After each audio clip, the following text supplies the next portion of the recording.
Hi everybody, my name is Sarah Moriarty. I'm Executive Director of Charleston Literary Festival. I want to say a huge thank you to Alba and Terry and Charles, and this is my first PechaKucha. I've got around 6 minutes to tell you why books matter to me and hopefully to you. I'm going to talk incredibly quickly with this accent, so good luck to me and quite frankly, good luck to all of you. So let's get started and let's get acquainted. This is me. These are my representative emojis. I've got a shamrock. I'm from Dublin in Ireland. I love hamburgers and dogs. I have 2 kids, 1 and 3.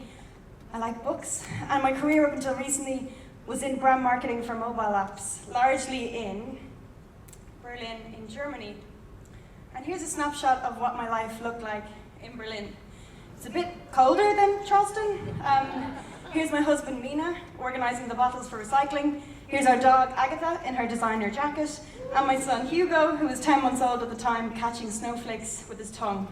Things were very cold and very happy, until one day everything changed. So my husband turned to me and he said, I got a job, we're moving to Charleston, South Carolina. And I said, okay.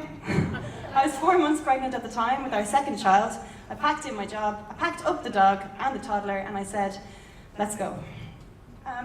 There was, of course, an apprehension with the move. I had never lived in the United States before. Where was I going and what would I find? I was a little bit nerve-wracking, but I was also ready for an adventure. I was eager, but also in many ways very unprepared for what I would find in Charleston, South Carolina. I was unprepared for the vital importance that handwritten thank you letters would suddenly take on in my life. I was unprepared for the fact that French pronunciation means nothing here. I was unprepared for the glamour. By way of contrast, in Berlin, I learned how to open a beer bottle with a lighter. In Charleston, I learned how to savor a bottle of champagne. I was also suddenly living in the birthplace of preservation, and what does that mean? Cobbled streets, carriage houses. My initial thought was that it meant to sit with a kind of unchanging beauty. But I've since learned that it's a lot more than that. It's to be in a state of constant dialogue with the past and with its stories. In opposition to the supposed stasis of preservation, I saw movement. I saw a city in evolution, a city searching for ways to excavate and embrace the multiplicity of the stories from its past. I saw big initiatives dedicated to stories untold, from the International African American Museum to the Anson Street African Burial Ground Project. And as I absorbed all of this, I began to wonder, how do I make sense of this new world around me? How do I meet it where it is? How do I start to understand it? So I did what I've always done. I turned to books, I turned to stories, and I learned a lot. I learned about the overwhelming beauty of the native plants and flowers in the Low Country through Gervais Haggerty's writing in Polite Company, Gervais, where she writes of brown petals, vestiges of lavender wisteria, butterscotch jasmine, and taffy pink azaleas. She says they litter sidewalks, spoiled confetti left over from a party. I learned how Charleston likes to self-mythologize through the whip-smart, idiosyncratic writing of Pat Conroy, who warns us in South Abroad, though Charleston can do much, it can't always improve on the strangeness of human behavior. But don't worry, everybody, Charleston has a high tolerance for eccentricity.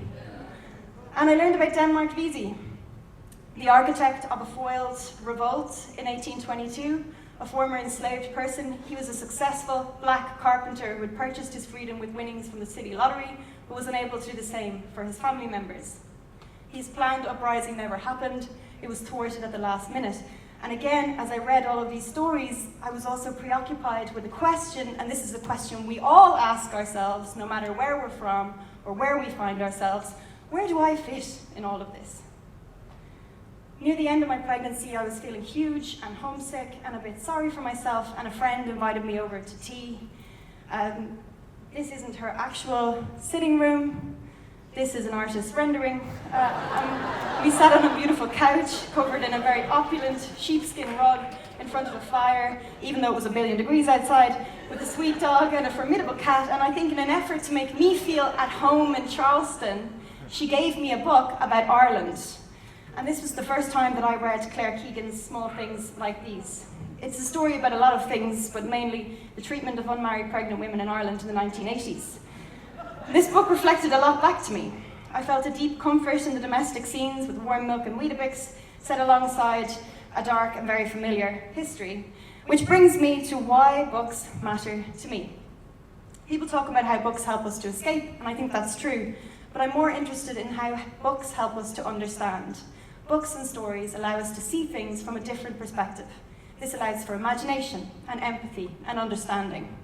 And in many ways, this understanding leads to what I think is the opposite of escape. It allows us to be really present for ourselves and for each other. Stories allow us to meet each other where we are. When we can see each other a little bit clearer, we can understand where we fit and how we all fit together. At this convergence point, a new path opened up. Charleston Literary Festival, a young festival of books and ideas, was looking for a new executive director, an opportunity to facilitate understanding through books. This was a place where I knew I could fit. And luckily they thought so too, because I got the job. Yay. My first festival as executive director runs this November in downtown Charleston, featuring Rebecca Mackay on true crime-inspired fiction, A.O. Scott on book banning and why reading is scary or it's not, Larry Moore, Simon Sharma, Sophia Sinclair. We're building a community of people curious about stories and big ideas, and the very first event, kicking off the festival on November 3rd, will be with none other than Claire Keegan. So please come and join us in November to embrace understanding and embrace the conversation. I want to give a little shout out to the Charleston Literary Festival team, Mara and Amanda and Tanner. Hands up, they're here. They're awesome. And finally, all the books that I mentioned today are available at your local public library or at our bookseller, Books to Books. Thank you.